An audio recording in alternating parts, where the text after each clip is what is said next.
Welcome back बच्चों। आज हम इंट्रोडक्शन ऑफ लाइट क्या होती है, वो उसके क्या क्या प्रॉपर्टीज होती हैं, वो किस काम करती है, या हमें कोई चीज़ क्यों दिखता है, ये सब चीज़ आज हम डिस्कस करेंगे।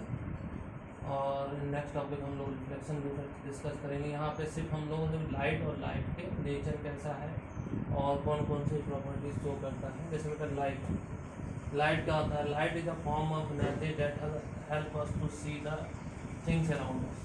यानी कि एक लाइट एक तरह की एनर्जी फॉर्म है जिसकी वजह से हम आसपास की चीज़ें देख सकते हैं। कैसे देख सकते हैं बेटा? उसके लिए दो तरीके, लिमिनस थिंग्स क्या होता है? जैसे सन है जिसके पास अपनी ओन लाइट होती है। Things which have their own light they are called the luminous thing. जैसे सन हो गया, मून हो गया, बल्ब हो गया।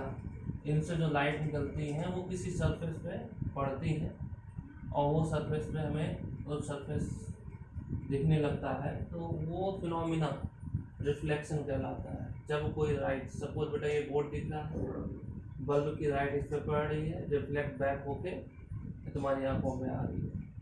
नेचर ऑफ लाइट क्या कहते हैं? According to the wave theory, light consists of electromagnetic waves which do not require to the material medium for their propagation। यानी कि इलेक्ट्रोमैग्नेटिक जो लाइट है वो ऑलरेडी इलेक्ट्रोमैग्नेटिक वेव्स कंसिस्ट करती है। इलेक्ट्रोमैग्नेटिक वेव जो किसी मीडियम में ट्रेवल करने के लिए रिक्वायर्ड नहीं होती है, वो इन वैक्यूम में भी ट्रेवल कर सकती है। इसीलिए लिखा हुआ है कि light consist of electromagnetic wave which do not require a material medium to for their propagation. Means light के ट्रेवल के लिए कोई भी मीडियम रिक्वायर्ड नहीं होती है और वो वैक्यूम में भी ट्रेवल कर सकती है। But in the sound case, sound के लिए मीडियम का होना ज़रूरी है, अदरवाइज वो ट्रेवल नहीं कर पाएगा। अब जैसे मैं बोल रहा हूँ वो तभी सुनाई देगा जब यहाँ पर मीडियम होगा, लेकिन लाइट के लिए ऐसा कोई ज़रूरी नहीं, कोई मीडियम हो या ना हो, वो ट्रेवल करती ही करती है। रिफ्लेक्शन ऑफ लाइट क्या होता है? जैसे अभी मैंने बताया था, process sending back the light rays which falls on the surface of object is called the reflection of light. यानी किसी सरफेस से पड़ने के बाद जो लाइट रिफ्लेक्ट होती है, इस फिनोमिना को हम रिफ्लेक्शन ऑफ लाइट कहते हैं। रिफ्लेक्शन ऑफ लाइट के फिनोमिना से ही हम कोई चीज़ दिखती है। तो जैसे बेटा अभी मैंने तुमको समझाया था कि जब किसी सरफेस पे लाइट पड़ेगी और वो रिफ्लेक्ट होगी, यानी कि बाउंस बैक होगी, तभी कोई चीज़ दिखती है हमें। तो उसका फिनोमिना यही है, रिफ्लेक्शन ऑफ लाइट।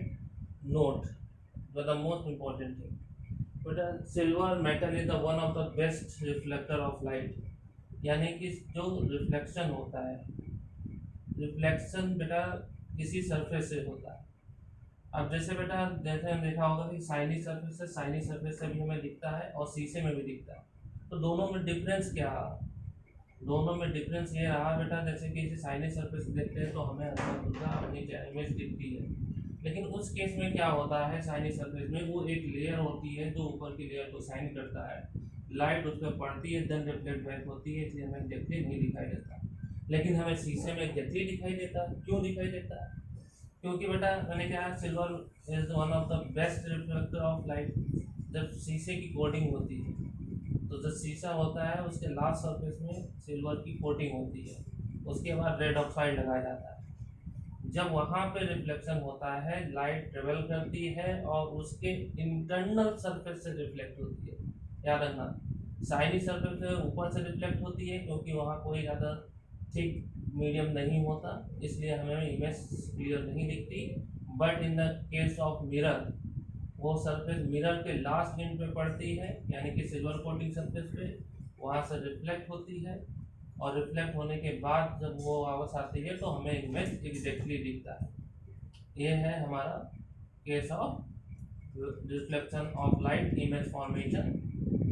अब बेटा हम नेक्स्ट टॉपिक पे डिस्कस करेंगे कि रिफ्लेक्शन ऑफ लाइट क्या होती है, उसके लॉ ऑफ रिफ्लेक्शन क्या होते हैं, और लॉ ऑफ रिफ्लेक्शन में कुछ न्यूमेरिकल डिस्कस करेंगे। That's is for today. Thank you बेटा। अगर ये वीडियो सही लगी हो तो आप अपने दोस्तों को भी सेंड करें। Okay, thank you.